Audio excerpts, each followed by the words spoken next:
how are you?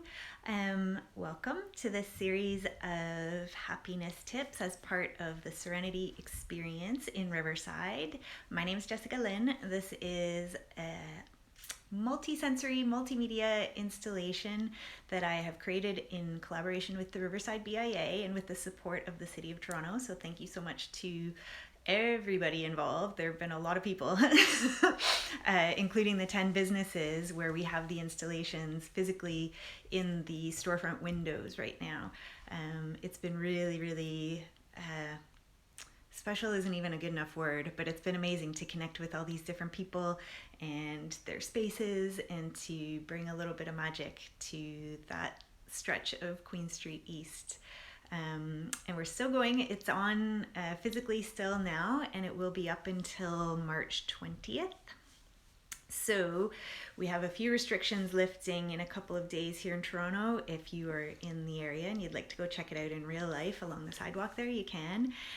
Otherwise, you can check it out online virtually. I have a link in my bio to all there's so much. There's a virtual tour, there's a scavenger hunt, there's an audio track, so much content there. Happiness tips is one of them. So today I've forgotten to do this the last couple times, so we're going to take a moment and breathe together, please.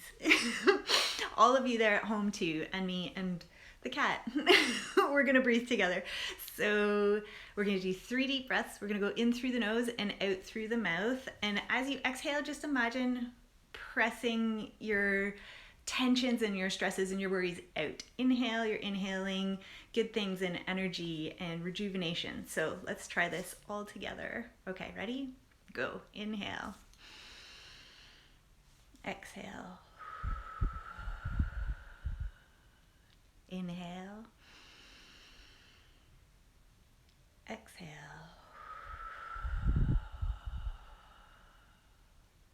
Inhale. And exhale.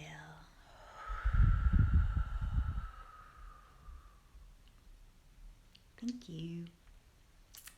One of the reasons that I like to do the breathing together is that I read about a study that showed that doing things together with other people helps create bonds, helps create a sense of community and togetherness. And I think that's especially important now when we can't physically be gathering, to try and create these bonds and connections however we can, whenever we can. And it's really good for your brain too. We're social creatures. It's good for us to feel connected. So gotta do what we can. So today, my happiness tip, speaking of feeling connected, my happiness tip is to think of doing something nice for somebody else. So there are a couple of reasons that this is a good one. First of all, it does fire off all these endorphins and stuff inside your own brain and system that it's lovely to see you too. So it's good for your brain on a chemical level, and you get that feel-good factor, but it's also good on a community level. If you imagine us as this interwoven web of people doing small kindnesses for each other, then those are going all around and the whole community is lifted up with that. And everybody gets a little bit of warmth and a smile, hopefully. I have a couple of examples of this, and then I'm going to encourage you to think of your own ideas. So my first example is my niece had to be, because of a closed down at her daycare, had to be in isolation for her birthday, which isn't super fun. And she's little, she's 4. So we were all a little bit worried that she might be sad about this. And my nephew asked us, he took his mom's phone and he took us sort of into a separate room from her, and he asked us if we could come visit on Zoom for her birthday to make her happy. And he was whispering about it, and he said, I don't want her to know, it's going to be a surprise, and she'll be so happy to see you. And I loved this. It was adorable. We were going to do it anyway, but I loved that he had the idea of it. and was super excited about how happy this was going to make her. And I have to tell you, we all enjoyed the Zoom call, but I think no one enjoyed it more than my nephew, because he felt like he'd brought all this joy to all of us and to his sister. And he's that kind of kid too, that he really gets a kick out of making other people happy, which is adorable and very sweet. And definitely something we want to cultivate in children and adults. But so that was one example. My sister saying it was the best surprise party ever. It was really sweet and adorable and fun. And then she loved hearing that he had planned it for her to make her happy. It was just like this, the hearts were flying everywhere. Another example, and I love this one, it's another personal family one. My mom tells a story of her first day of school. So this is, back whenever she was little. She was like 4 or 5 or something like that, and she was a bit anxious about going to school, like we all are.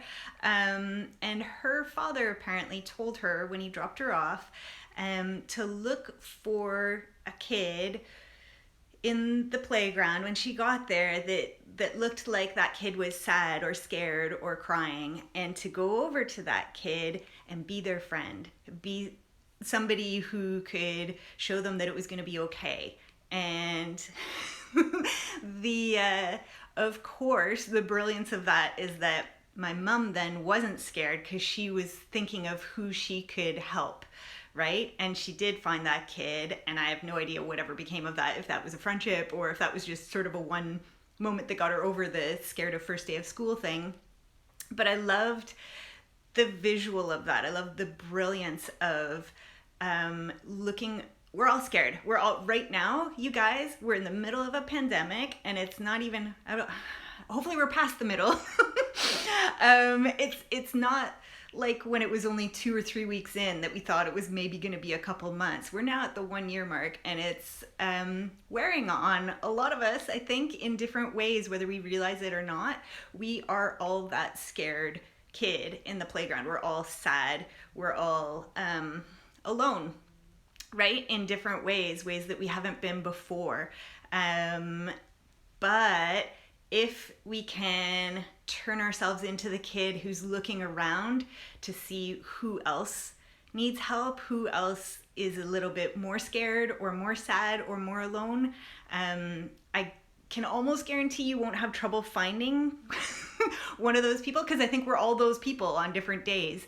So I think if you can be the strong person today, and if you can look for the person who might need a little bit of a lift, then on another day, hopefully someone will notice that you need a little bit of a lift, and it'll come back, and we can help keep each other afloat as much as possible. So remember back in the early pandemic when it was suddenly everything was locked down, and we all worried about each other, and we all reached out and we sent random thank you notes or did these lovely little kindnesses to still feel connected. There was this beautiful energy of supporting each other.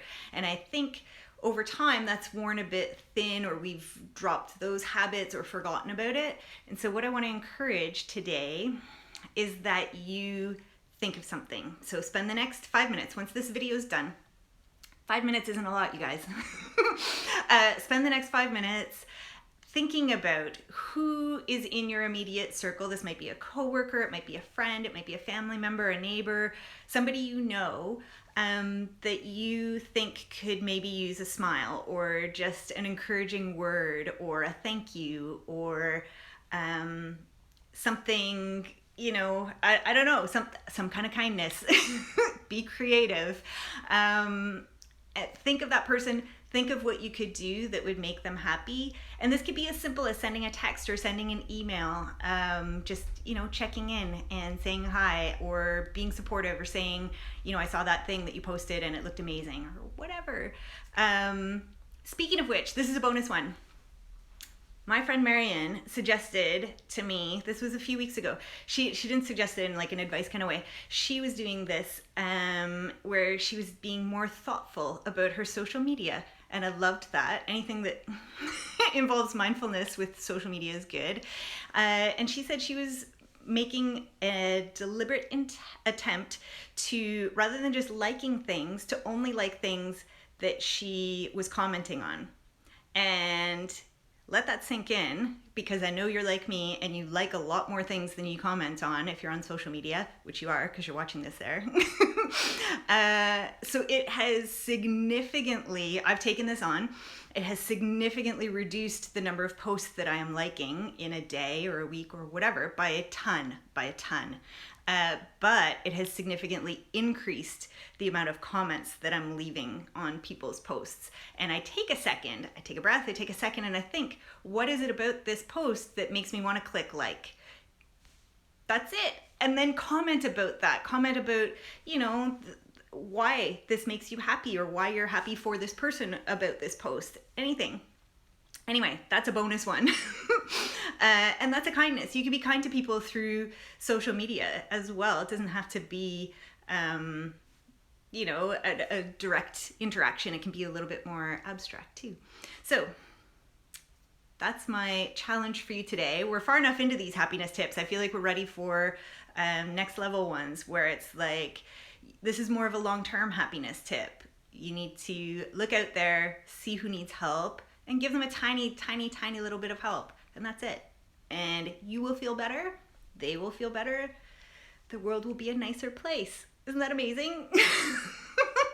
So I'm going to strongly encourage you to do this, not only to do it, but to do it today. Do this, like, spend the next 5 or 10 minutes. You're eating your lunch, you're drinking your tea, whatever. Just think of one person and do one tiny kind act for that person. That's it. And then if you want, share. Let me know how it went. I'm always happy to hear stuff like this. So take care. Have a good weekend. And happy making other people happy. Thank you guys. Bye.